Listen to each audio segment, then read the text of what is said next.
subject for this evening is rather more interesting, perhaps, than the title would indicate. And it requires a kind of orientation which I believe will contribute to our knowledge on a number of religious subjects. The story of the Golden Legend and its author, Jacob de Voragin, belongs to the 13th century of the Christian era. The work and the man were strongly emphasized and influenced by the psychology of the time.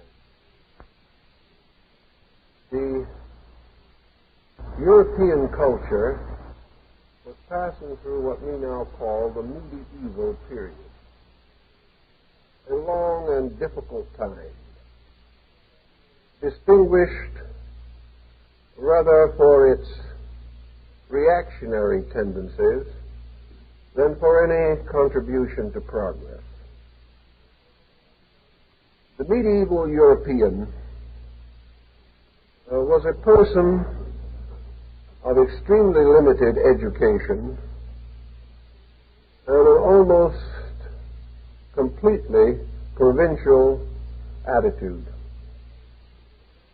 His life was circumscribed by old patterns and beliefs and folklore to a degree that it is difficult for us to appreciate. The church could not be different from its own time. Its clerics were drawn from the available material of the day. And even those who ascended to relatively high position in the ecclesiastical structure were men of very limited education and, in many instances, ability. We cannot therefore expect a great mature philosophical work to rise from such conditions. We cannot even expect an outstanding literary production. We must recognize that the 13th century European depended almost entirely upon folklore for his moral instruction, for his ethical concepts of life, and for the fulfillment of his hungers for knowledge. Folklore at that time was derived from a number of different sources. Some European, some Near Eastern, and others North African. There was no clear effort to distinguish between the sources of material. They were heaped together. We have a few evidences of what might be termed the learned thinking of that time. And to our eyes, to our comprehension, the scene was most distressing. Yet we cannot say that there was not sincerity or dedication or a great longing to discover a better way of life or to attain a deeper understanding of the mysteries of religion. At that time in Europe, there was only one church. There were splinters in smaller areas, but the burden of Christianity rested with the development of the Catholic Church. And within this church were produced men who were to add greatly to the luster not only of their faith, but of the arts, and to the great contributions that they made, we give natural homage. The story of the Golden Legend is essentially a martyrology. It was a kind of saint's calendar, and under each day of the year was a suitable sanctified name. It is obvious that Jacobus, who was a citizen of Genoa, was not too solid in his history. But in all fairness, we should point out that he admitted it. He tells us in his book when he is confused, and that is quite frequently, that he tried definitely to create an inspiring work that would contribute to the well-being of the faithful. As a result of his teachings and preachings, he was elected Archbishop of Genoa by the congregation, not by a political move, but by the natural fondness that the people held for him. After his death, he was beatified, but never canonized. But the Dominican order has special rights to venerate him and to accord him many of the dignities of a saint. The martyrology, or the Golden Legend, deals with saints. And the more we study this work, the more we recognize that the tradition preserved in hagiology is far more interesting and perhaps more stimulating than the average person believes. We think of a saint simply as a very good person within the orthodoxy of his church who has been elevated to sanctification by an elaborate ecclesiastical process. This was not actually true in old times. The primary qualifications for sanctification in the beginning were martyrdom and miracles. The distinguished and pious person who died for his religion was held to have a peculiar estate, superior to that of even the ordinary devout person. If, for one reason or another, the saint escaped martyrdom, then the proof of his sanctification lay in miracles. These miracles might be performed during his lifetime, or they might be recorded after his death. The more common process was that miracles should occur at his tomb, so that persons with various troubles, praying to his honored name, might find extraordinary relief from their miseries. These two general forms have still survived. And it is rather interesting to note that the Golden Legend, which is really a calendar of saints, was sufficiently popular in its own time to be perpetuated by nearly 500 manuscript copies. Of course, all this occurred before the beginning of printing. But so large a number testified to the great demand for the work.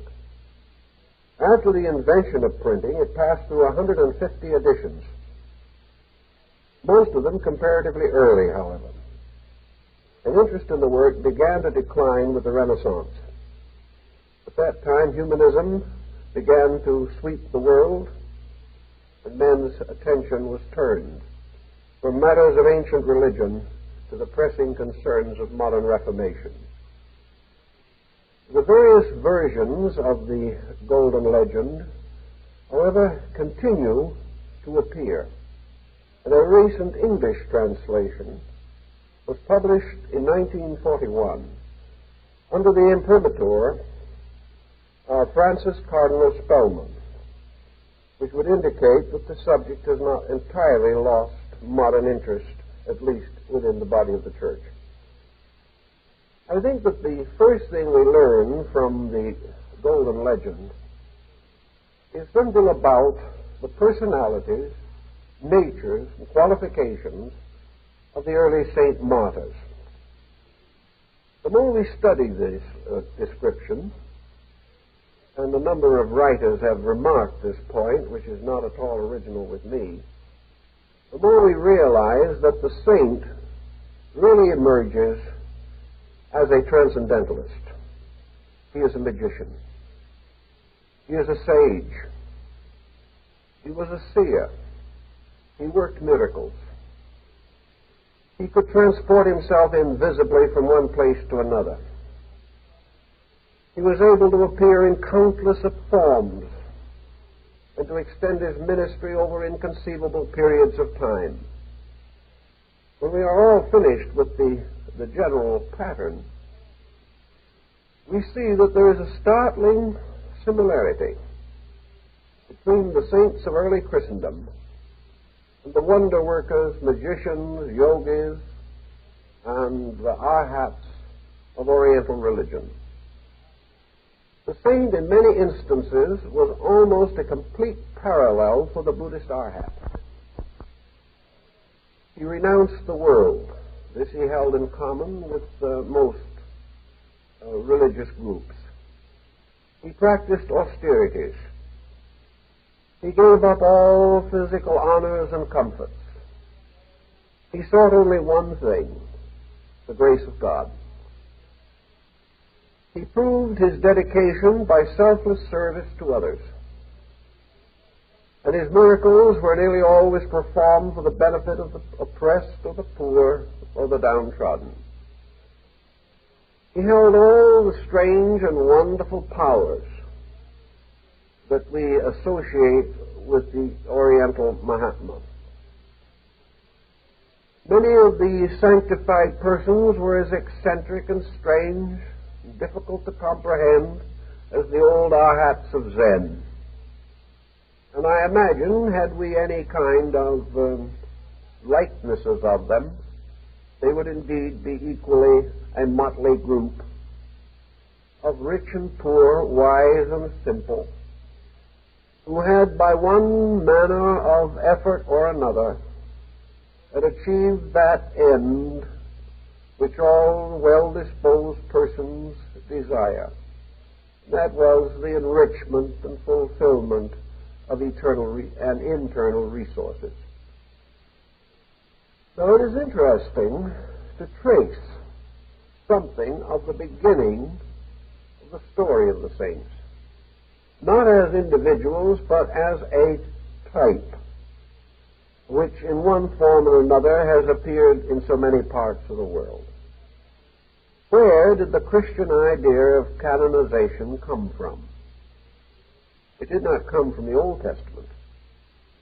It was not a common policy of the Orthodox Jews of that time. We find no real trace of it in Greek culture, nor does it show, formally speaking, in any phase of Roman belief.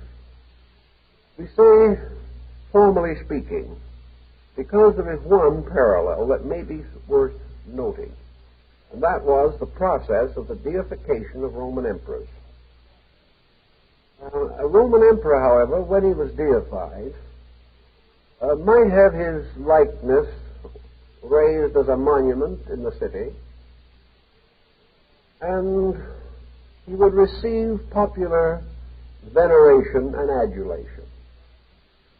Some emperors were deified during their lifetime, and so were some of the Macedonian kings of Greece. But in these instances, deification was largely based upon some heroic incident. These emperors were not deified because they were good. They were deified because they were powerful.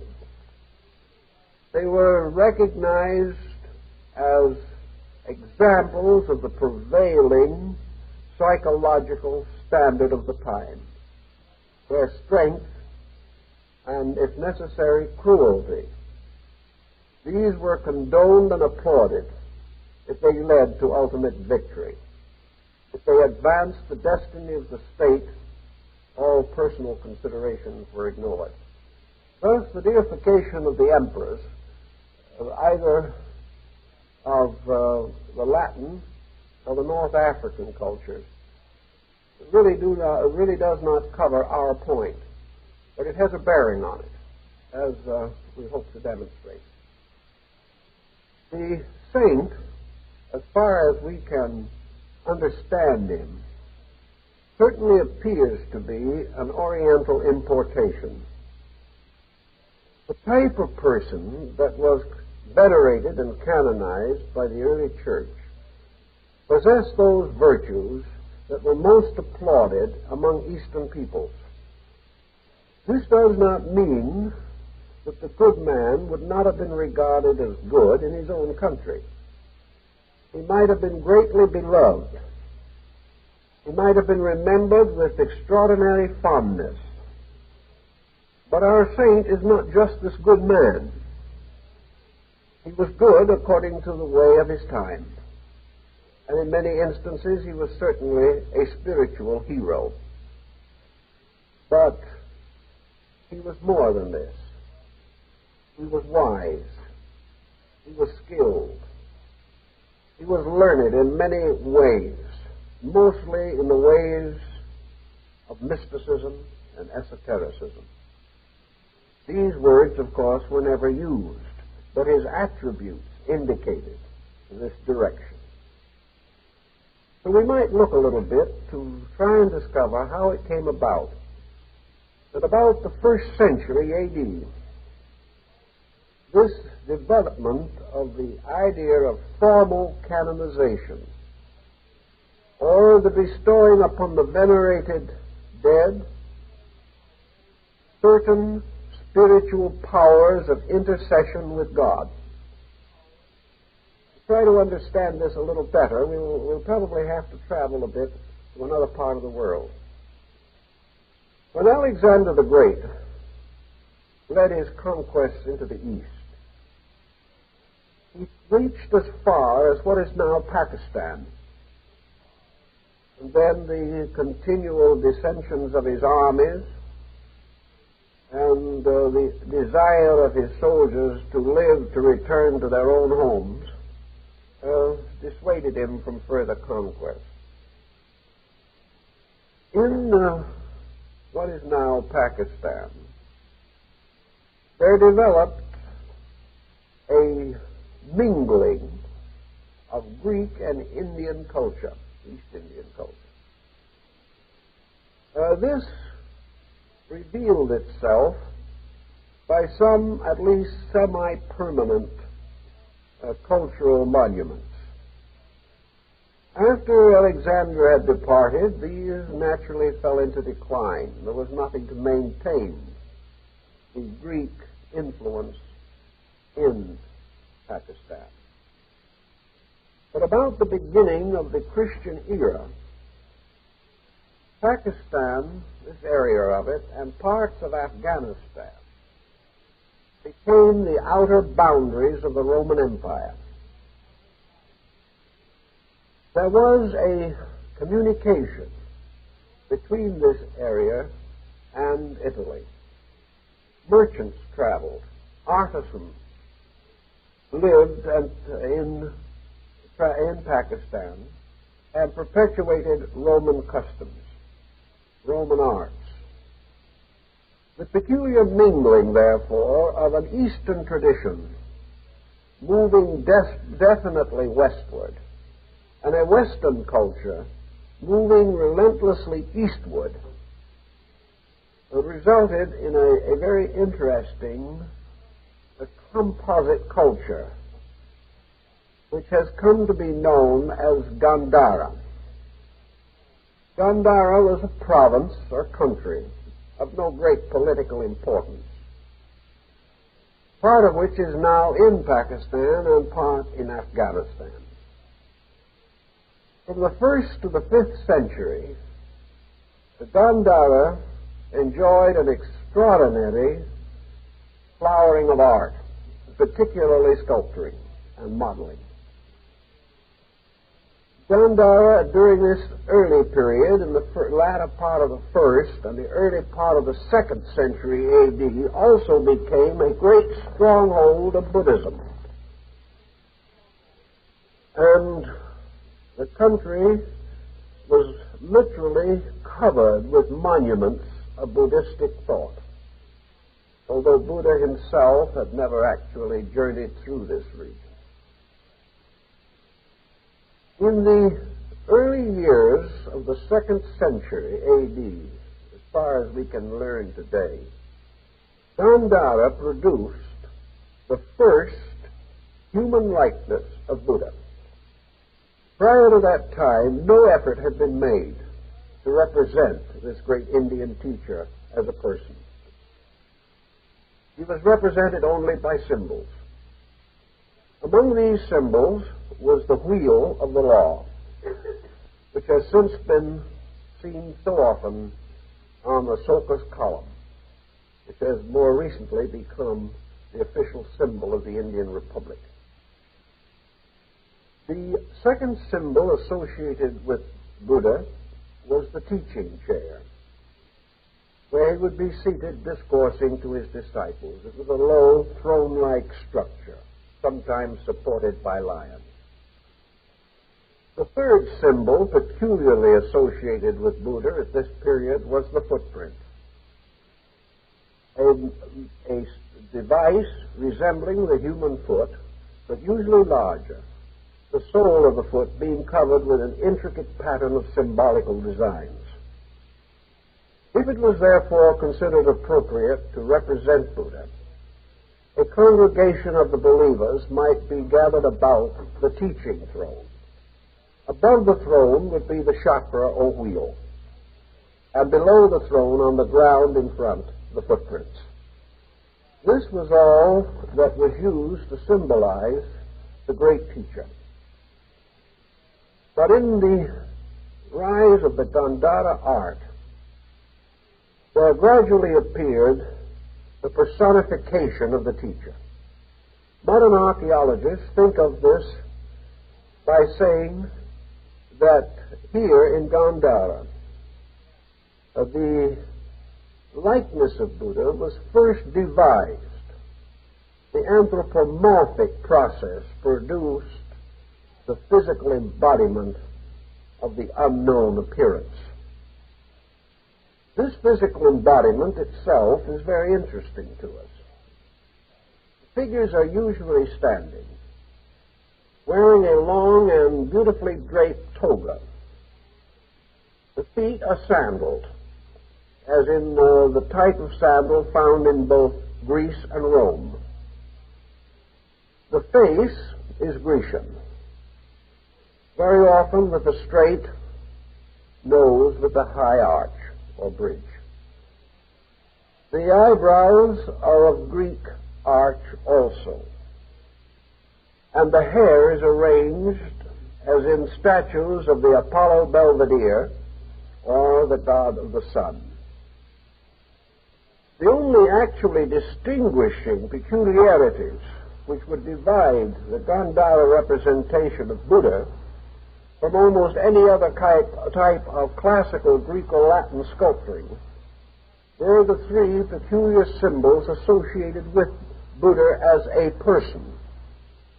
One being the urna, or the small coil between the eyebrows, represented almost as a caste mark.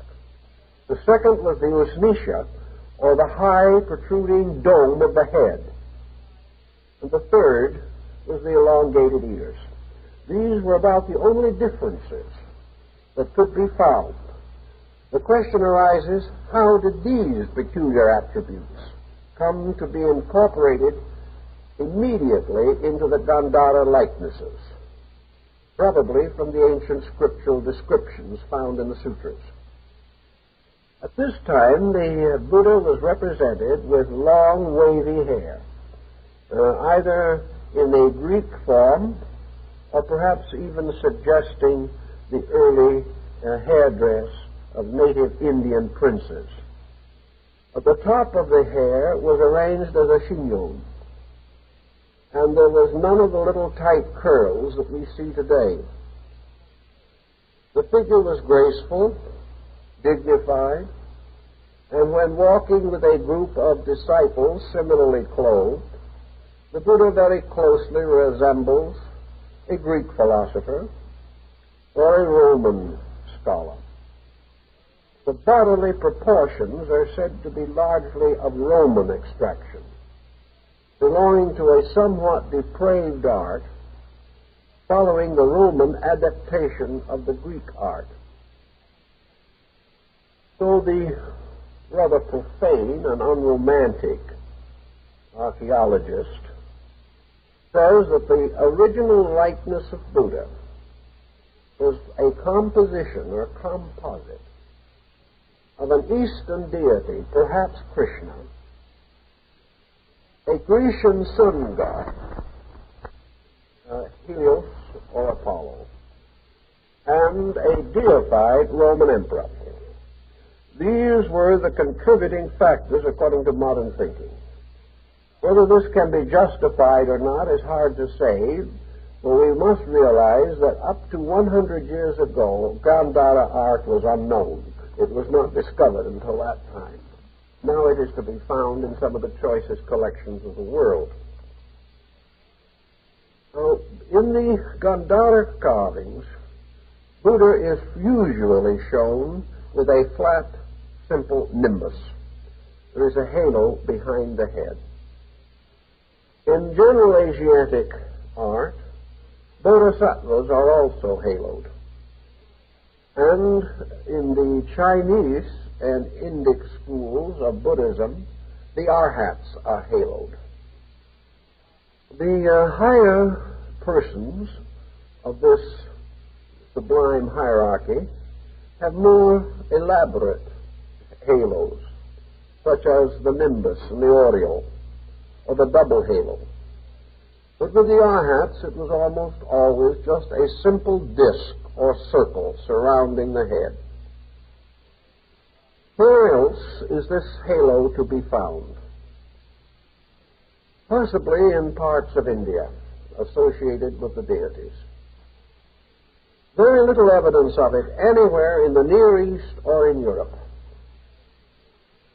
It would seem, therefore, that the artistic exchange between the Roman Empire and Gandhara may have strongly influenced the selection of the Buddhistic type for the identification of saints. There seems to be really no other way in which we can trace all the elements of the pattern. Now, if it be said that we are extravagant in this, there is one other point that stands out rather in an interesting way. In the Golden Legend, the 27th of November in the saint's calendar is assigned to the Saint Josaphat. A study of the account given in the Golden Legend is very interesting. For while it is highly Christianized, the facts seem to shine through. Once in a very distant region, not quite geographically identified, there was a king, and this king had an only son. And when this son was born to him, the wise men came and told the king that his son would either be a ruler of the world or a great teacher of mankind. The king, greatly disturbed at the possibility of his son taking religious orders, therefore built a palace. And here he kept his son away from all the common sights of mankind. Age, sickness, death were never seen by this young prince. He lived in luxury and wealth and joy and happiness. He made a very brilliant marriage to a very beautiful princess, and it seemed that his life was assured. But in this occasion, the saints, the angels, and of course, according to the Golden Legend, Christian teachers, reached this young man and revealed to him the sorrows of the world, how all worldliness was vanity, and why he should devote his life entirely to preaching the true faith. Under the influence of these teachers, the young prince renounced his kingdom, took off his princely robes, put on the costume of a monk, and became a teacher. Many wonderful conversions were made by him. He taught for a very great many years, and when the time came for him to die, he was taken up to heaven by the angels. Now, the sober scholars of the moment are inclined to feel that in some way Buddha himself got into the Christian martyrology. And I think it is only fair to point out that the Catholic Encyclopedia at the present time says that Josaphat is a corruption of Bodhisattva, and that Saint Josaphat was Buddha. So this is rather interesting, and some sources far more learned than the Encyclopedia have also come to the same conclusion. There seems to be no reasonable doubt that in some way Buddha attained canonization. If this occurred, there is no reason to doubt some rather definite connection between early Christianity and India. Now, we are not for a moment attempting to say that Christianity is a Hindu religion. Nothing of that nature is intended. What we are inclined to suspect, however, is that the original Christian communities cut off almost totally from the major streams of world progress of their time, most of them in isolated and desolate regions, founded by groups with little or no social standing, and for centuries almost continuously persecuted. But these communities lean heavily upon folklore for the legends and stories which gradually came to be included in the sacred canon of saints. They derived their heroes from anything that was heroic. And the peculiar similarity between the ritualism and sacerdotalism of Buddhism and Christianity has been a thorn in the flesh of missionaries ever since. A Buddhist country is one of the poorest areas to attempt to develop Christian missions. Not because of the antagonism of the people, but because of the immense similarity of the doctrines. There seems to most Buddhists no particular reason why they should be converted. Their own philosophy is almost identical. Now, if this experience occurred back at the beginning of the Christian era, it might explain a number of legends that even went down as far as the Middle Ages. The legends of the great Christian empire of the East, for example, governed by John the Presbyter. It was believed that from the very earliest times, this great Christian empire had flourished somewhere in Gobi or in the northern Himavad, and that the teaching given to the people there was identical with Christianity. Well, Christian missions were not established that early, even though the Nestorians did reach China at a comparatively early date. So it's very possible that in Asia Minor there was a mingling of traditions and a meeting of minds. United already to Europe by the Silk Road, Asia was sending its silks and brocades to make garments for the Roman empresses, so the far places were not totally unknown. It is very possible that from the figures at Gandhara, and a little later the rise of a more florid art of the same kind throughout northern and particularly northwestern India, might well have provided the concept. For the old Buddhist monk, as represented in these carvings, wore the simple robes that we now associate with the apostles. He was shaven-headed. He carried a staff. He wore a monkish robe, very simple garments, sometimes bound at the waist by a cord, and behind his head was a disc of light. This is almost all that was required.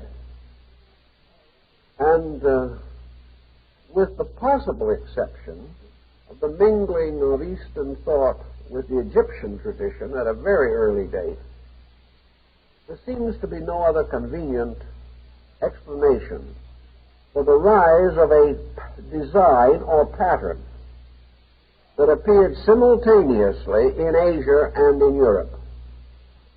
That is the pattern of the holy man. In both areas, holiness led to extraordinary spiritual achievements. The transcendency achieved by the saint became the basis of a new kind of heroic being. Some of the philosophy of this may have been derived from the Greeks, but not the appearance. The Greeks also had their heroes. But again, the heroes were largely men of valor. And deification might come by the individual being picked out of the material world, carried to the heights of Olympus, there to mingle with the gods, and perhaps have his image or likeness translated to the stars. These legends existed. In the Greek initiation rituals, it is known that the hero represented the self-disciplined person, the individual who had transcended his own ignorance and had dedicated himself to the universal good of others. This dedication to the universal good certainly permeates the Golden Legend, although some of the expressions of it are extraordinarily crude. Another interesting possibility arises in the case of the sanctification of St. Catherine of Alexandria. Here again we have almost certainly a pagan borrowing. From the story as found in the Golden Legend, we must be inclined to suspect that St. Catherine is nothing but a Christianizing of Hypatia of Alexandria. The life description given in the Golden Legend clearly states that this, for them, Christian maiden was extremely learned in philosophy and the mathematics, was a great scholar, and was probably the most learned woman of her time. At that time, there was only one woman known in history that corresponded to such a title, and that was the daughter of Theon the mathematician, the head of the Neoplatonic school of Alexandria. He was the close friend of Bishop Synesius, who also had an interesting part to play in the strange mixing and minglings of early Christian and non-Christian traditions. Synesius was appointed bishop after the church had agreed to permit him to keep his wife and live with her. He refused to give her up. But they were in such desperate need of a good bishop in that region that they agreed to his, shall we say, eccentricity. Synesius also required that the church should say clearly at all times that the new bishop was a Christian in the performance of his duties, but that in his heart he would always remain a pagan. This they also agreed to do. They must have been right short-handed in those days. Dionysius was a friend of Hypatia and frequently consulted her on important matters of both religion and science. And it is said that through her assistance he was able to produce advanced forms of water clocks and other means of measuring time. Now, the truth of the matter is, of course, that Hypatia never became a Christian. In fact, she was a pagan martyr who was killed by Christians. Here we have a case that is not too dissimilar, though not entirely parallel, with that of Jeanne d'Arc. In the case of Hypatia, she was dragged through the street by a frantic group of ignorant and bigoted monks. Her body was broken on the rack. She was beaten to death, and then the flesh was scraped from her bones with oyster shells. A little later, she emerges as St. Catherine. Changing of times, changing of thought. The early people undoubtedly had less theology but more humanity.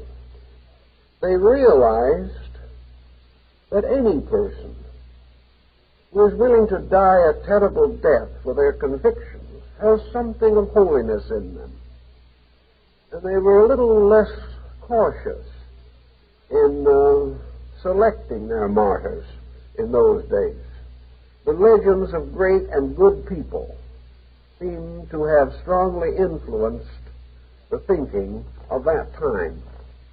Now, we remember that the Golden Legend was compiled in the 13th century. Most of the accounts which it contains belong to the first 5 centuries of the Christian era.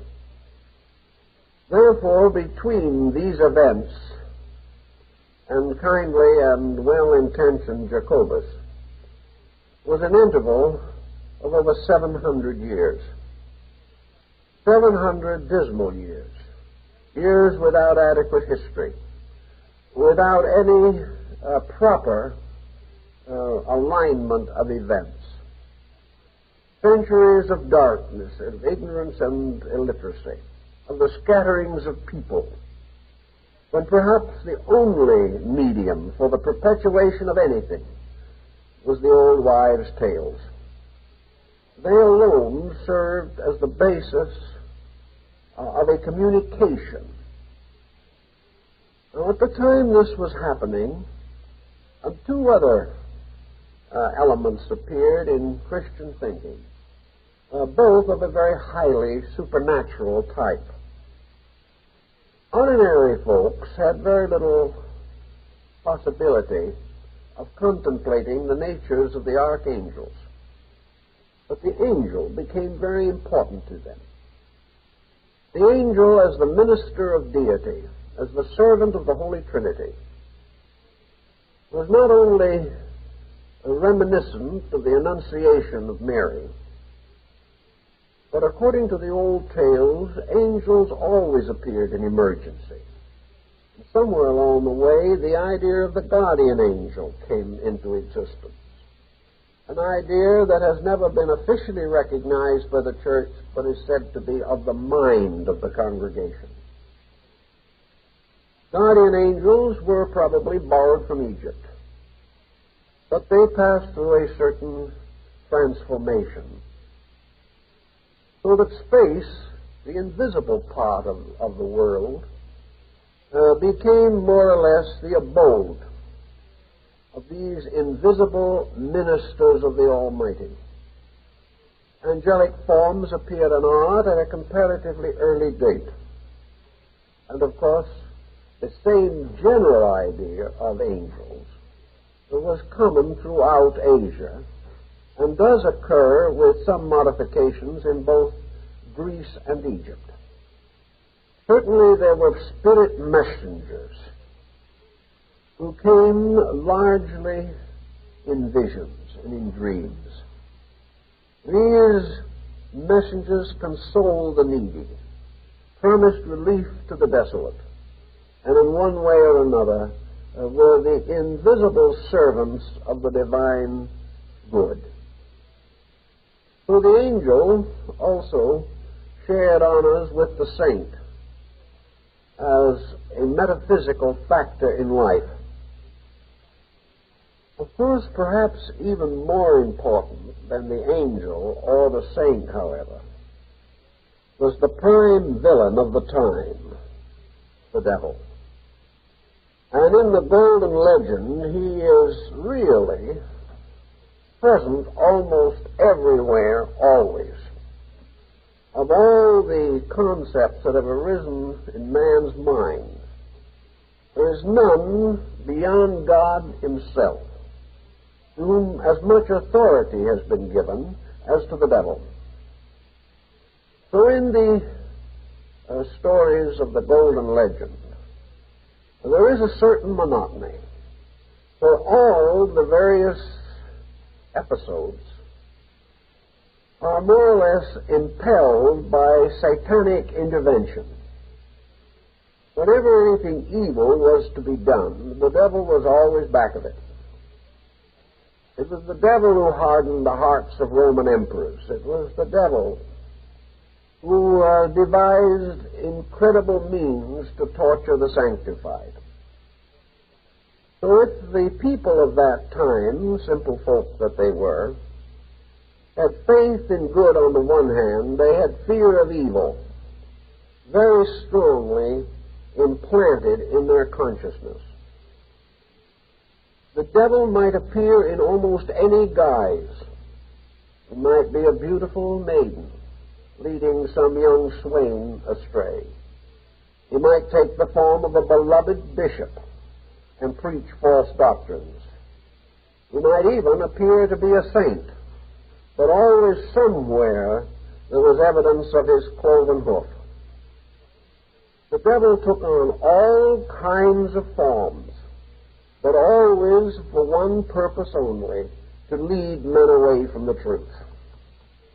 Now this devil is likewise comparatively missing in most of the religions that led up to Christianity in the West. There were evil gods, but never did they develop such extraordinary ingenuity as after they had been Christianized. The devil took on every face and likeness, and to the devil was blamed anything which in any way reflected against the honor of the faith. The devil was a combination of some old Jewish elements, though they were not nearly as exaggerated, and other folk beliefs and primitive faiths of people. The general tendency was, in early Christianity, to make devils out of the gods of non-Christian people. This was understandable, perhaps because of the persecutions that the early Christian community suffered.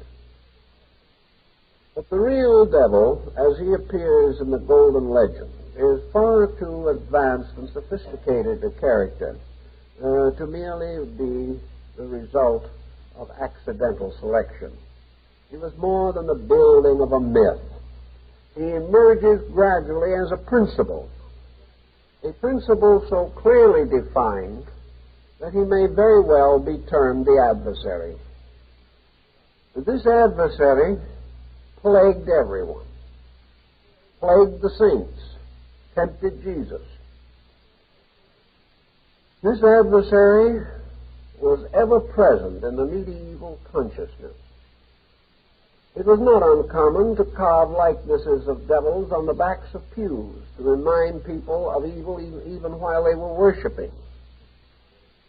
It was assumed that almost all mental disease was demoniac possession, and it was treated largely by exorcism. anything that was strange or difficult or uncomfortable or unpleasant or disconcerting had an imp behind it somewhere. There was no concept among these people that they might be the devil, that their own conduct, their own attitudes might be the cause of their misfortunes. Everything that was good came from God. Everything that was bad came from the devil.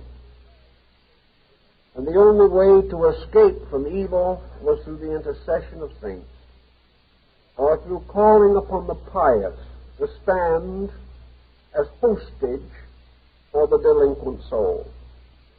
Little fragments of this show up in Egyptian mythology, but we are still dealing with something more organic, something more basic.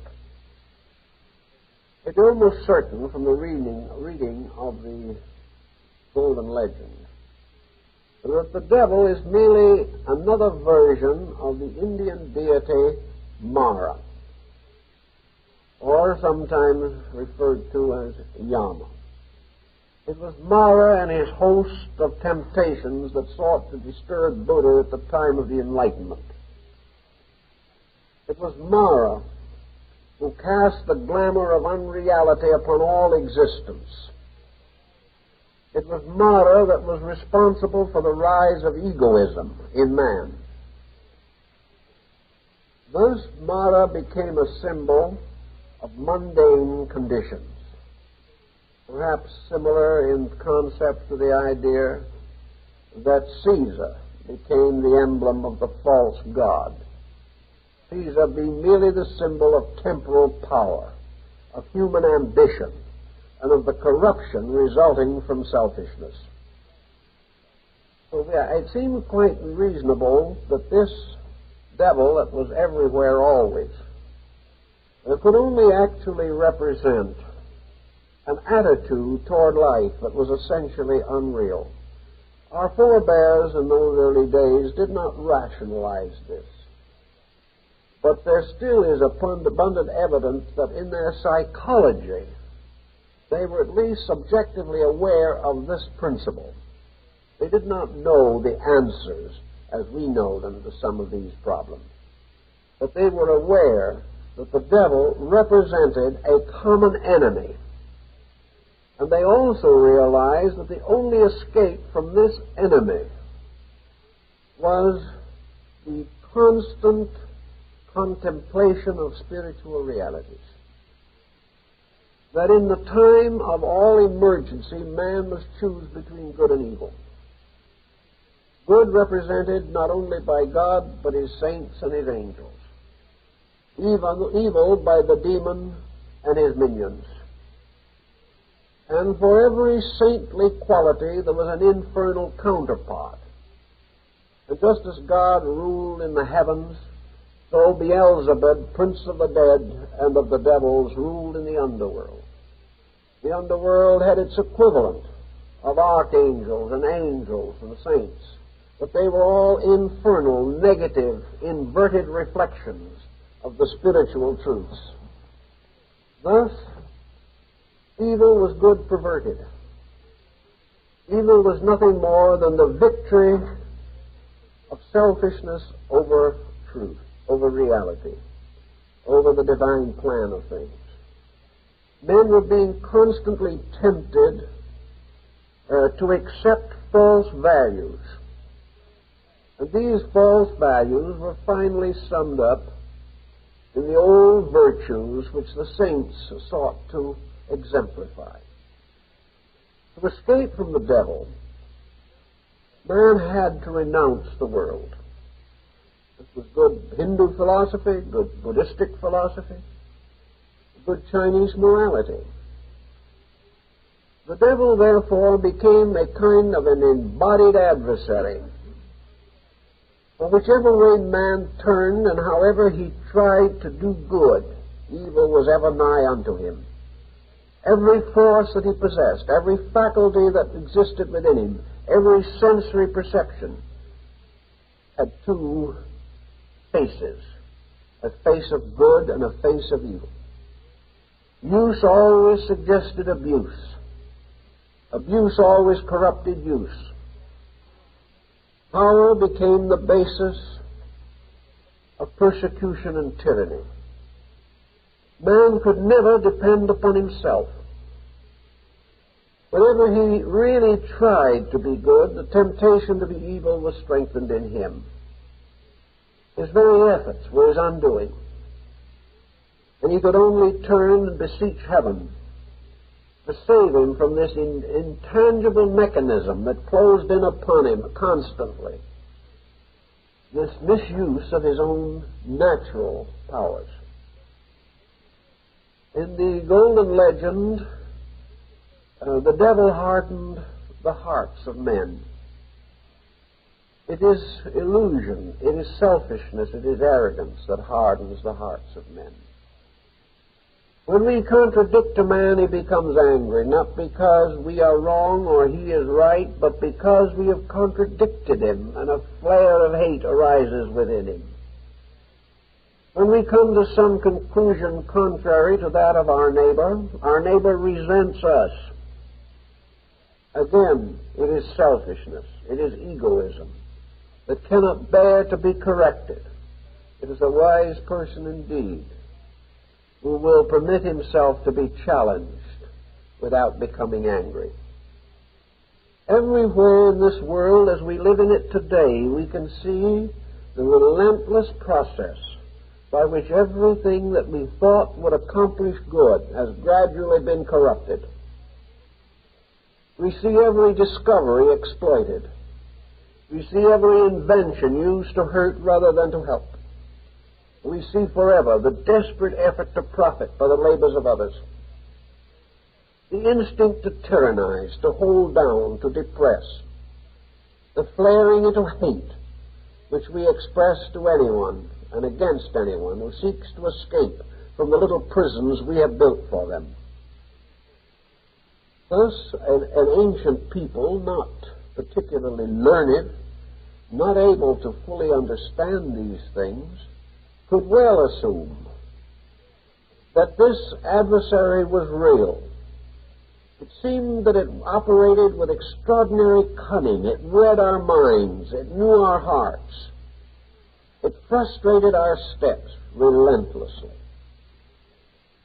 The only thing they did not understand, of course, was the reason why this spirit knew so much, was that this spirit was in us and knew us completely.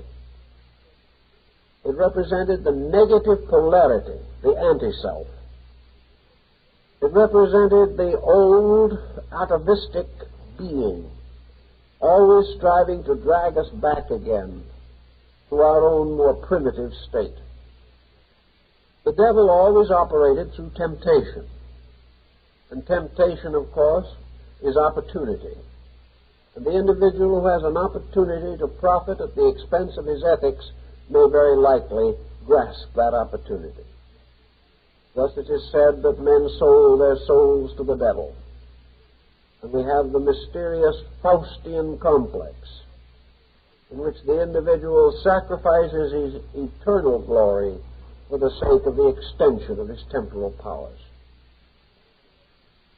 The Golden Legend gives us this concept and places between the average person and this terrible dilemma the power of his faith, the power of the church militant, with the vision of the church triumphant. Christianity became the power that could frustrate the force of evil. It was a declaration of war against the devil. And the only way this war could be won was by leading men away from materiality. So whether it was in Asia or in the West, there's very little difference in the motivation. It was always the same, the effort to find security, serenity, spiritual strength. In the Christian martyrology, however, all these virtues were bestowed by the grace of God. It was not assumed that the individual could save himself. And this was, of course, the great line of differentiation between Eastern and Western thinking. In the West, man could not win by himself. He could only go a certain way. And even in this part of the journey, he had to receive the continuous support of guardian spirits, of venerated saints. And he had to know in a mysterious way that the very Holy Trinity itself was aware of his emergency. Thus, in the Christian version of this problem, deity also takes on a new likeness.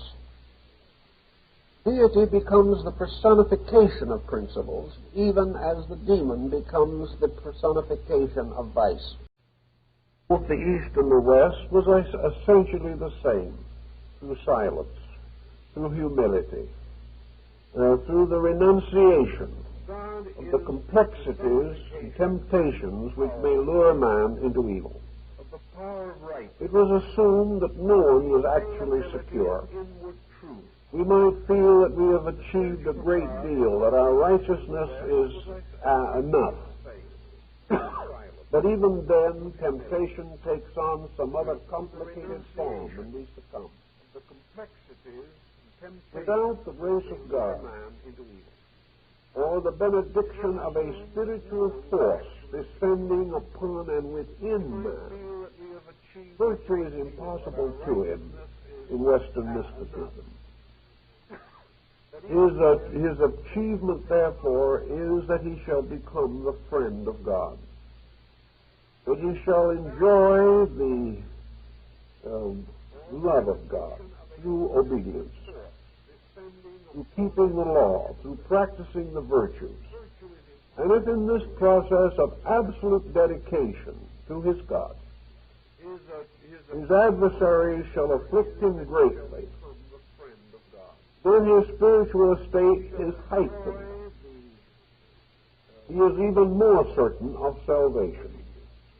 If he is tortured, then it is obvious to him that he is making the supreme sacrifice for God, that he is rejoicing in pain, because this pain assures his salvation and is the final testimony of his complete sincerity. If in the course of this suffering, martyrdom shall come to him, as it came to all but one of the original apostles, then indeed he has walked in the footsteps of his Savior. Just as the little people of New Mexico in their penitentiary rites feel that if they carry their cross and are flagellated as Christ was flagellated, they share in a mysterious way in the experience of their Lord. They become more capable of knowing him, of realizing his infinite mercy through their own suffering. This attitude was European.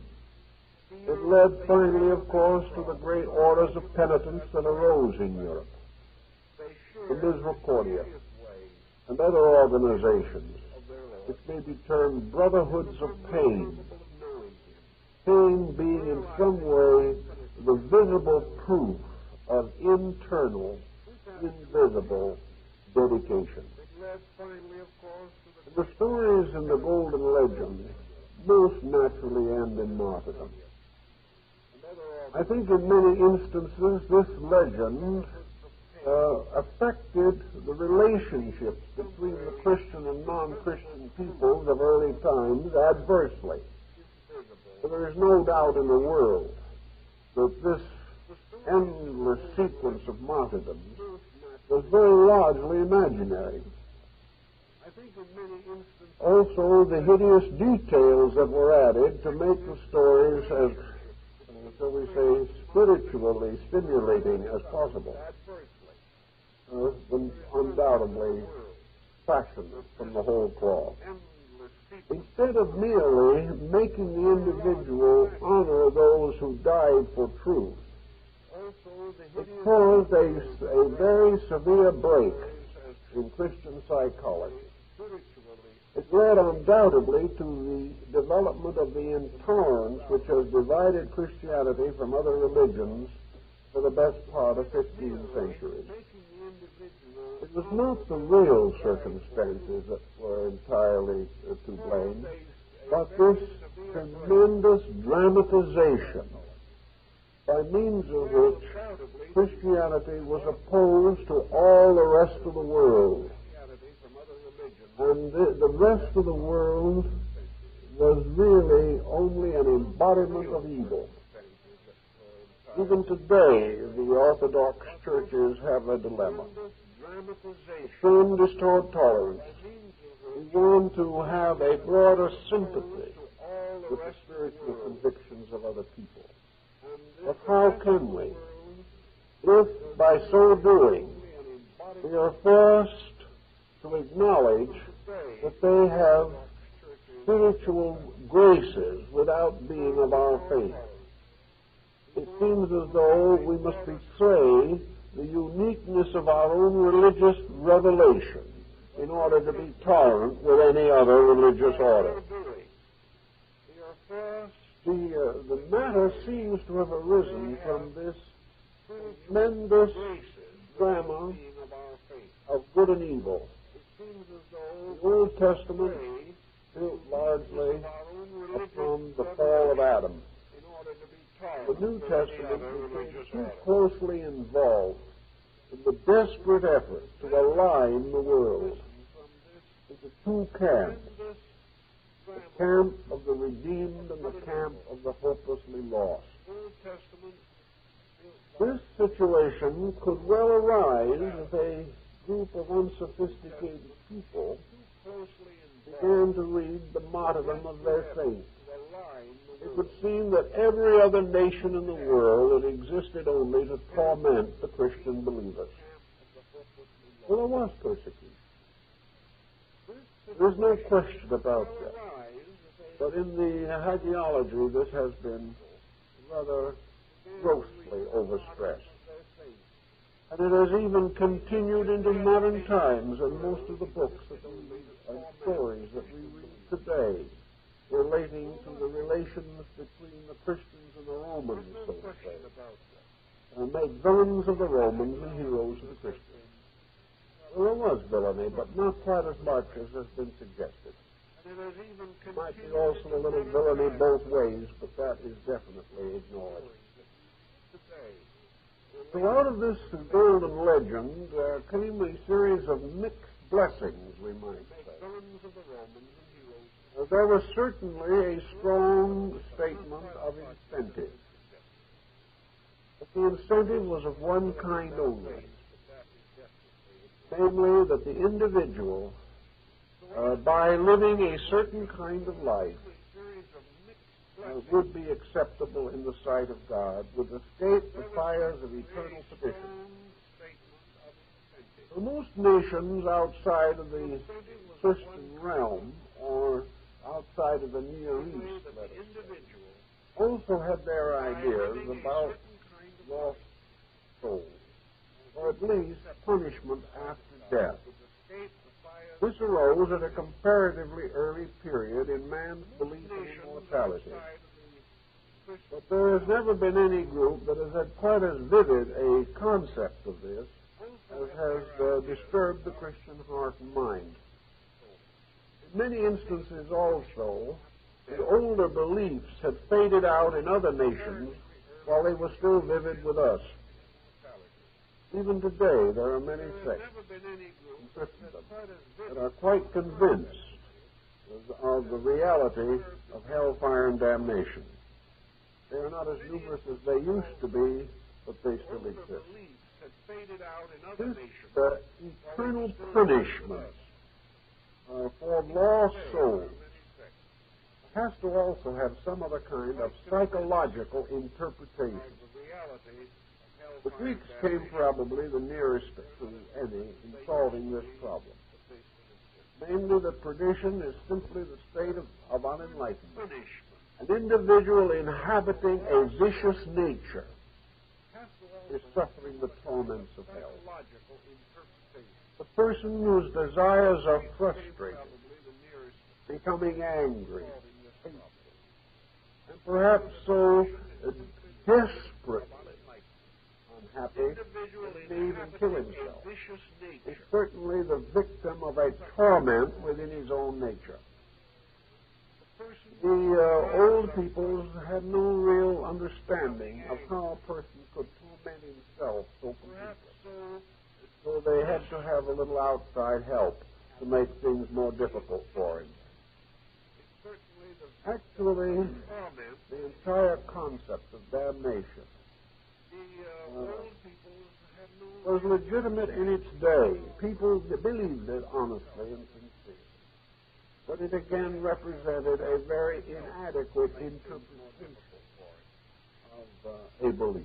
It was something that really never satisfied any of the essential requirements. While there is no cosmogony or anthropology in the Golden Legend, it does unfold a kind of universal theme of things. It was the basis of the first great books that were written in Europe concerning the origin of the world and of the origin of humanity and of civilization. Like nearly all of these other early works, it was completely Western in its focus. It knew consciously, or at least admitted, to practically no world except the Mediterranean culture. Here, in the Golden Legend, was set up a way of life, an order of life. At the upper apex of this entire problem was the eternal glory of God and the establishment of a great trinity of spiritual powers, the Father, Son, and Holy Ghost. These beings are sometimes shown seated upon a rainbow. And at one time in Europe, there was a tendency to represent the Trinity by a three-faced deity. This actually arose in Christianity, and there are images of God as a Holy Trinity with three faces and wearing the tiara. This is, however, this was something that did not, shall we say, catch the public fancy in the West. So examples of it are found only in early cathedrals and in very rare, out-of-the-way places. But they do exist, and they have been reproduced in religious art. This idea of the Trinity perhaps again moved in from Asia, but it was not popular. It never took hold. But we do find multi-headed deities among the Egyptians. In the Greeks, they are nearly always limited to demons or monsters of some kind. Below the Trinity, the Holy Trinity, and the family of the deity was the great arch of heaven, the wall of the firmament, which divided the celestial region from creation below. Sometimes deity is represented holding the world in its hand. Sometimes it carries the orb as the symbol of dominion, and the scepter as the power of rulership over all things that live. The triple papal tiara, of course, represents the rulership of the three worlds, heaven, earth, and hell. Below the power of deity was gathered the assembly of the redeemed. Here were those who were saved according to the symbolism of the book of Revelation. Here were the elders that fell down to adore before the throne. Here were the blessed souls of the martyrs and the heroic dead. Here were the souls of the little children who had been baptized and redeemed. Likewise, in this area were strange creatures from the mythology of every land that we can imagine, as strange and wonderful as in the apocalyptical description. Then there was a wall that divided the heavenly region from the visible world. Only the mystic or the seer could penetrate this wall and ascend finally into the presence of the eternal. Below this was the material world. And the material world, fashioned as it was, according to a strange molding, a strange precipitation, as discussed in ancient Jewish metaphysical books, this was the world that was cast out of glory. The physical world was the fallen world. It was the world of mortality, of ignorance and superstition. It was the world of penalty and testing and trying. It was a world that existed only in order that human beings could make the decision between virtue and vice. It was a world of opportunity to be good and constant temptation to be evil. And when the angel with the flaming sword cast Adam and Eve from the sidereal garden, this angel stood at the gates of the lower world to permit no one to leave, except according to the laws and prescriptions of the faith.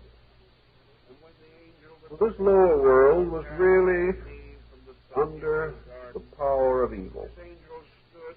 But in the early times, this power of evil was acknowledged largely for what it was, the prince of materialism.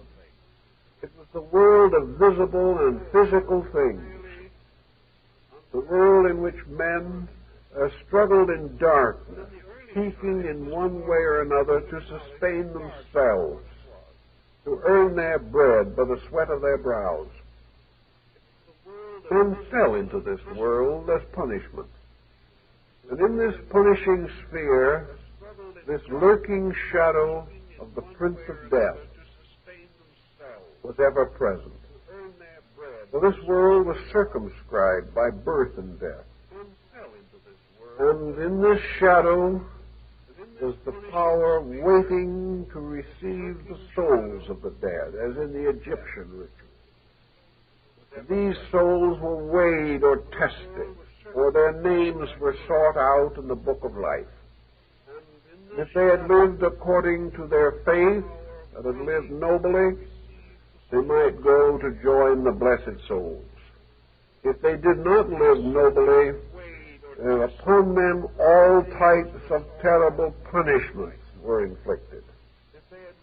And they were assumed to go to everlasting despair. Here, I think, however, we have a little exaggeration over the original intent. I think the Egyptians probably gave the archetypal pattern, namely that those who did not achieve illumination and who did not therefore pass out of this life spiritually mature were simply required to be reborn again into material existence, and this was the symbol of perdition. The Egyptians had a monster called Typhon that devoured the souls of those that did not pass the judgment of the dead. And the souls were carried through the body of Typhon and were reborn in the material world. And this, I think, was the original meaning that got lost, however, in the early centuries when Christianity neglected the doctrine of reincarnation, which it had originally accepted. So the perdition, the world of pain and sorrow, was the world of mortal things, to which souls might return again, to suffer all the mysterious and horrible penalties described in Dante's Inferno. But as Plato pointed out, all these symbols of the horrors of perdition were simply caricatures of material life.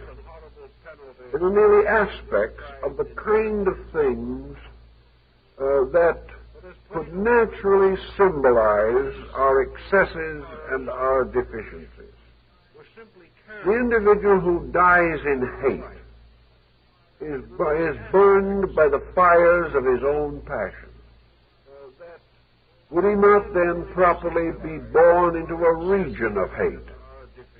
And where could he find a better place to be so born than in this world, where even now, after thousands of years of civilizing, we are still inclined to hate each other. We hate those who oppose us even now. We hate to give the rights and privileges of existence to those who differ from us in any respect.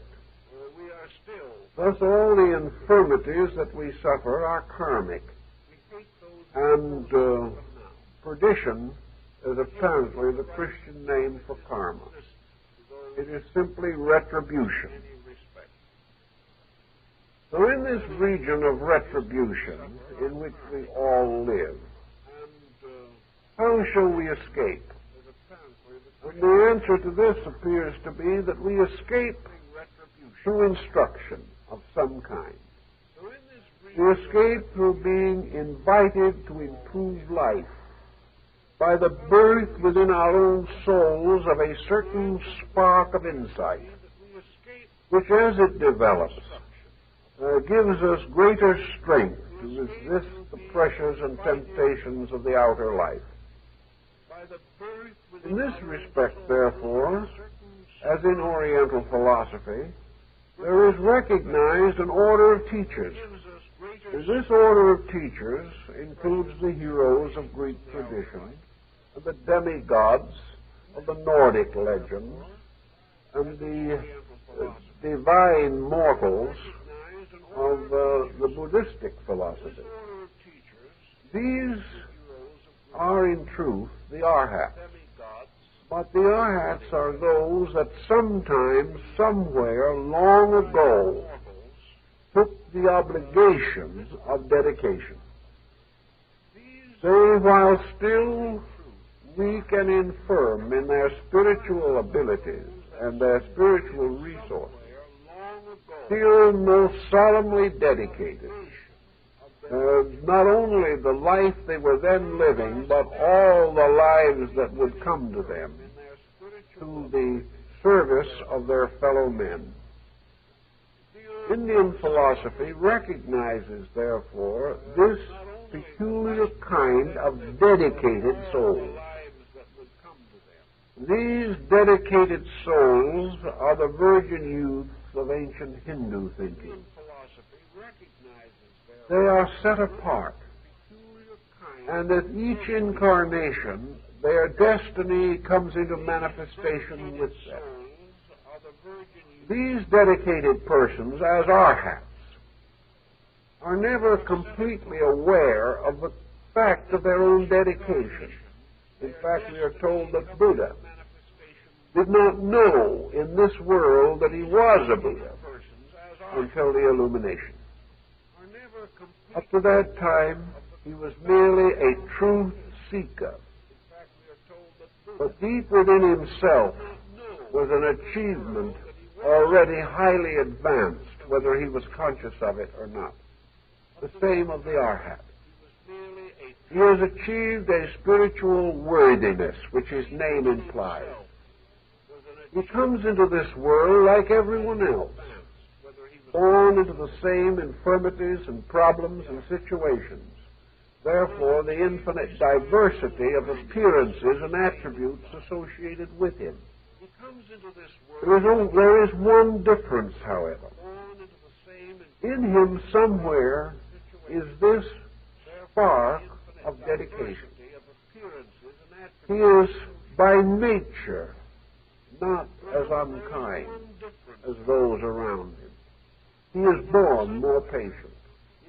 He is born perhaps more forgiving, or perhaps with an innate dedication to some humanitarian purpose. All over the world, individuals are born like this. They are born to live for others. They do not know why. They simply feel that way.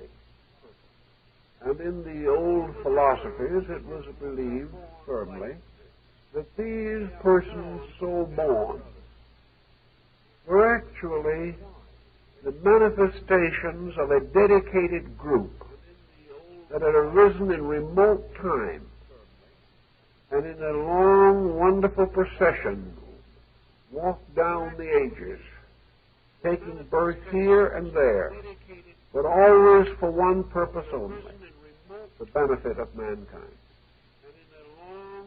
These individuals developed gradually great heroic ability. They became far more advanced in their conduct than the people around them. We can look down through history and we can say, could this not have been true in the case of Socrates? Was he not born to be of benefit to mankind? Did he ever for a moment swerve from his holden duty? Did he not finally die rather than compromise his principles, when it would have been very easy to save his life? Was not Plato such a man?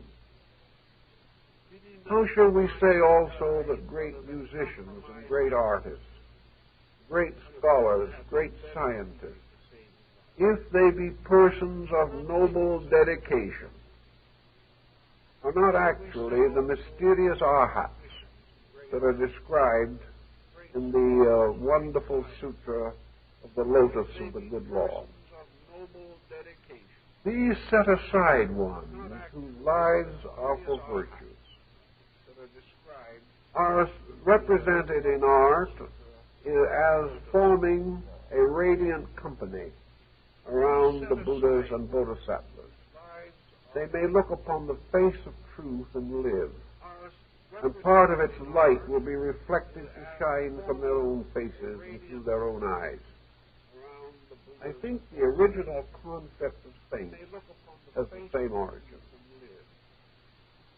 People watching their neighbors were aware of something. We do not watch our neighbors very much anymore, except when they want to borrow something. But in old days, when people grew up together and children played with their neighbors and the whole village knew each other, the village knew that every once in a while a wise old man appeared among them. Perhaps he was merely a craftsman, perhaps he made shoes or cut headstones for the local cemetery. But he was a wise man, he was a good man. And in his face was a light of peace, and children loved him, and those in trouble came to seek his help. And in a simple, natural way, he was always willing to help. This man was seldom rich. He was not powerful, but was humble, not only by necessity, but perhaps by choice. He had few ambitions, wished no advancement, but simply wanted to live the life of a quiet person, helping his friends, and making some simple contribution to the economic security of the neighborhood. These, perhaps, were also eyes. The individual didn't have to know. That is a very important part of the story. The Arhat did not know he was an Arhat. He only lived as an Arhat. But because he so lived, the long chain of his karma was ripening him for enlightenment, for the final illumination. The miracles of the Arhat were probably the same in the East and West. The miracle of the kind word, the transforming power of the encouraging statement, the wonderful restoration of faith in man simply when he meets another person who is essentially good, the wonderful inspiration of patience, of responsibilities well met, of humility and natural righteousness. All these things transform other people, and they produce the miracles of faith and salvation. So out of this concept of the good man undoubtedly arose the belief in the saints. The saint was only the very good man. Because he was good, he was beyond temptation. Socrates did not hesitate to die for his principles. And all over the world, good persons have given their lives to the service of others and have not necessarily been martyred, but have fallen victims to many ailments and ills, trying to save other people. The man who dives in the river to save the child saves the child and drowns himself. Yet there is some strange nobility about this, and only certain men will do this. They do not know why. But there is something in them that is not in everyone else, or at least has not been developed to the same degree. So it would not be amazing or remarkable that the really devout person, faced with either penalties or the preservation of his integrity, would choose to give up his fortune for truth, would choose to relinquish office rather than corrupt it, would choose to die in virtue rather than live in vice. These people exist. They always have existed. And in the early hagiology of the Church, many such persons of a rather heroic, mysterious, and then even remote time, who exemplified such virtues, came to be regarded with exceptional grace.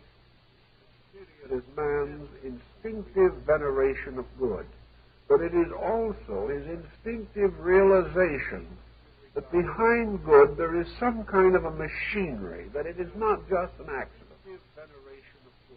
That men do not suddenly decide to be good for no good reason. But the patient man has something behind him, perhaps ages and patience. But the person who returns good for evil does so because of a strength that many others do not possess. Millions of good Christians appreciate the virtue, but not all of them can practice it. But when we find a person practicing magnificently that which we might long to practice, but lack the courage, we pay tribute to that person inside of ourselves. We may not acknowledge it, but we respect it. And out of this respect for those whose spiritual achievements are extraordinary, came in the East the Arhat concept, and in India the Mahatma belief, in the Taoism of China, the marvelous sages with their metaphysical power, and in Christendom the saints. So they are all brothers under the skin. They are all one concept developed according to the conditioning of various cultural patterns. The saint is therefore the unfolded self. And in psychology we know that the elder, the patriarch, the wise one in ourselves becomes more or less the symbol of enlightenment and of the capacity for enlightenment which we all inwardly possess. The saint, consequently, also becomes the intercessor. The saint stands between God and man to prove the possibility of man achieving identity or unity with God. The saint is the one who proves that it can mysteriously but wonderfully be accomplished. It is a demonstration before the ages that virtue can win. And man has always had a respect for these virtuous ones. He may martyr them, but he will ultimately canonize them. He will seldom revere them during their lifetimes because they have interfered with his selfishness. But as he also disappears and new generations that are not touched by personal motives arise, the good man is elevated to his proper destiny. The Arhat is therefore a link indicating a state of consciousness, mid-distance between man and deity. It represents, in the Eastern way of thinking, the middle distance between ignorance and the complete illumination. The abode of the Arhats is the paradise of Amitabha, which is the middle ground between earth and heaven, even as the Paradiso of Dante stands between earth and heaven. It represents, therefore, as far as we can put the parts together now, the empire of the good, the over souls, who are to become the citizens of the New Jerusalem, of the city of peace. Now, in trying to work this out physically or historically, we see that we're up against a terrible obstacle. We have no evidence whatever that we are going to be able to build a New Jerusalem that is going to be any better than the cities we now inhabit. We have no faith that our own skill is going to finally be so dramatically transmuted that it will become the true skill of love for life. We don't feel any confidence in this. But if we realize that there was a tremendous pattern of karma moving behind all this, that there is, as the Buddhist points out, this tremendous body of testimony, that when Buddha gave his great sermon at the Vulture's Peak, the Arhats from the 10 worlds all assembled, and the rows and rows of shaven-headed monks extended to infinity. These were the saints. They were not the saints in the sense of being canonized individuals obviously functioning. These Arhats were the internal achievements of all people. They were the innumerable levels of self-mastery. They represented dedication. According to the Buddhist belief, the first time the individual, unselfish, dedicates himself to good, even for one moment, even if with the full contrition of consciousness, he recites the Nembutsu, resolved at that moment in himself that he will dedicate his own evolutionary future to the good of mankind. In that moment, according to the tradition, a lotus seed drops into the pool of Amitabha's paradise, and from this lotus seed will grow the throne of the Bodhisattva to be. Once this dedication is made within the person, it cannot die. It may take 1,000 lives to come to flowering. But once that seed is planted, once the individual has had one moment's flash of true insight, something happens that can never change, can never be taken away. Consciously may forget it in a moment. He may never realize that anything important has occurred to him. But in that moment of heart dedication, something has been planted within himself. This is the seed of his own eternal salvation.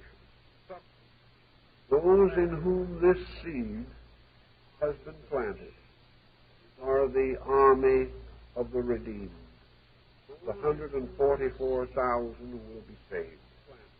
And this number is simply a Kabbalah on the total population by mankind. It is all souls, which is also an Oriental belief. that all things that live will ultimately be redeemed. But those who have consciously dedicated themselves to this labor have taken on all of the burden of the karma of regeneration. This dedication is not going to make life easy for them. In the name of this dedication, they may be born and die many times, and they may be martyred. They may voluntarily sacrifice their lives for countless causes. They may take body in backward groups and be subject to ridicule and persecution. They may lead religious reforms and die martyrs because of the hatred of their fellow men.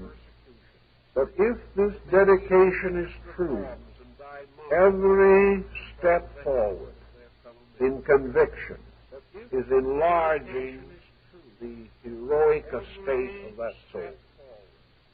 In the fullness of time, it will emerge as a potential world teacher, a universal servant, one of those who are born to serve others. This order that has been impregnated with the consciousness of reality is this middle kingdom between gods and men. And in Christianity, this place is the place of the saints. Many years ago, I talked about many of these problems with the present ecumenical patriarch of the Greek Church, the head of the Eastern Catholic Church of the world.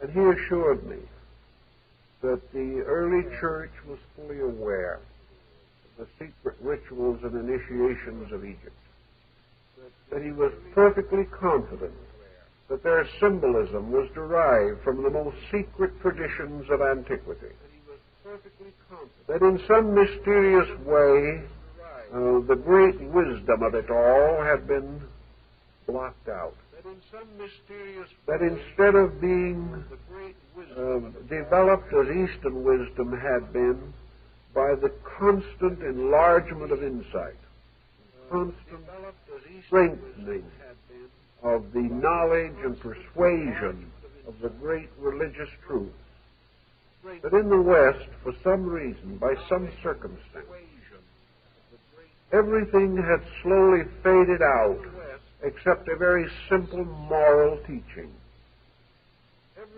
That perhaps this was due to the peculiar nature of the people who had to be reached. Even the Buddha says, look at your man before you preach your sermon. And it is true beyond question that if the individual is incapable of understanding, he will misunderstand. So in the West, the tendency was to take all of these more complicated truths and reduce them to a single factor, and that was sincerity. The sincerity of the person was his salvation, his faith, his gentle acceptance, which required no explanation or no reason other than that it was the will of God, seemed at least at that time to be the most appropriate. And very likely it was, because there was very little to build on. You were dealing with an extremely simple type of human mind, a mind unlearned and unskilled, a mind that wanted only the most simple and inevitable beliefs, the belief in God to comfort the soul in sorrow, the belief in salvation, to make a life here endurable, even though it might be full of pain and sorrow. The hope, the constant hope that the inevitable sinfulness of nature might be cleansed by the grace of God and the healing blood of the Lamb. These simple beliefs demanded very little of the individual except that he try, that he makes some kind of a dedication, that he make a choice to serve either God or evil, that he strive with whatever courage and strength that he has to keep faith with the Scripture as he understands it, with the faith as it is taught to him, to enter the cathedral or the chapel of the church prayerfully, and with all the devotion and heartfulness that he could. If this warmth of simple resolution could carry him, something happened in him. It was no longer a problem as to whether he achieved a great obvious spirituality. It was not even so much a problem, perhaps, as to where myth began and facts ended. Perhaps this was another way in which the effort was made to create this simple moment of dedication, in which the pearl of great price might be placed in the human heart. Bamey seems to give us something of this. But the whole virtue of the procedure was a total giving up of self in complete obedience to the divine will as it was understood. Perhaps the understanding was faulty, but this is not too important. Many faiths will prove faulty, but faithfulness will never fail. The individual who is sincere, even though his faith may be inadequate, experiences the wonderful internal growth of his own sincerity. That is one of the differences between Eastern and Western thinking. In the West, salvation depends upon the faith being true. In the East, salvation begins and ends and depends upon the individual being true to that which he believes. If he believes, as some islanders did, that a dinner plate that was washed on the shore was a deity, and to that dinner plate they gave allegiance, and to that dinner plate they made their obligations of integrity. That integrity is what counts. It is not the face of the deity you worship, whether it be invisible or of wood or of stone. It is the worshipfulness in yourself that sets the mysterious evolutionary processes of spirituality in motion within us. Thus, it may not be fair to say that the golden legend did not cause soul seeds to fall into Amitabha's pool.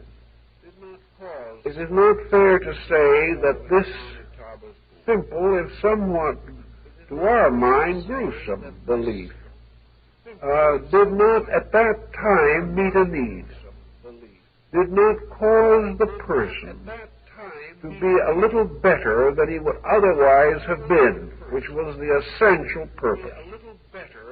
There is no use really saying that had it been taught better, we could have changed the course of history. This is not really true. We were teaching better today, but our history is as bad as theirs was, but in a different way. All of our insight has not ended war. All of our knowledge and skill have not caused corruption to decline among us. Therefore, we cannot say that any particular degree of insight will save the individual who is innately selfish. But if something can strike at the root of his selfishness, if something within himself begins to venerate a power superior to himself, a standard of virtue greater than he has previously experienced, then in consciousness he moves along. The souls that lived in Italy at the time when Jacobus de Voragine was writing his book went out of embodiment. Maybe they're back again. Maybe they have been back more than once. The great question that really concerns all of us is whether in some way, for that time and under those conditions, these souls received lessons, came to degrees of insight through simple piety, came to understand God through the most common, simple service to their fellow men, whether such may not in turn have a great effect upon the course of the spiritual unfoldments of these beings. It all probably fits together to make one tremendous pattern. And this pattern is the gradual unfoldment of all beings through the so-called process of the elevation of saints, first through beatification and finally through canonization. Beatification really corresponds very closely to the state of the Arhat in the northern school. Canonization corresponds to the Bodhisattva state. They probably are interchangeable in meaning. They may also be actually interchangeable in the psychic processes which produce them. But they are not interchangeable in the common parlance in which they have been stated. So the study of the Golden Legend simply is this legend of the growth of the spiritual power of man, the legend of humanity led by the saints of old and being constantly impelled to personal sanctification, so that perhaps in some day in the infinite future it will be true that the new heavenly city can become part of the earth. Not because men have made a sudden reformation of themselves in some dated year, but because the constant enrichment of consciousness behind the souls that come into birth, that the souls coming in discover a little more quickly in their maturity the destiny for which they were intended. That instinctively they turn from worldliness to the service of each other, placing friendship and truth above all considerations. Today this may happen when a man is 65 years old, but it is still an awakening. In another century it may happen when a man is 55 years old. If it ever happens when a man is 25 years old, then we will probably have a different world.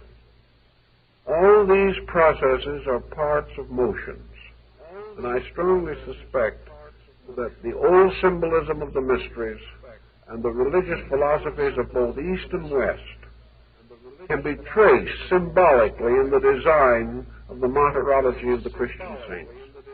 It is a difficult pattern to trace, but I really sincerely believe it is there, and that many of these legends and stories are simply adaptations from the achievements of the great and the good of all nations, gradually transposed into a Christian setting. In any event, there is something rather worthwhile if we can go beneath the surface. And for the sake of our own souls, it is always better to look beneath the surface for the truths there than to be disappointed or in some way offended by surfaces. We are nearly always the victim of surface thinking. The moment we go below the surfaces of things, we begin to find the identities of life and truth. Well, our time is up, so I guess we'll have to conclude it for this time. Thank you very much.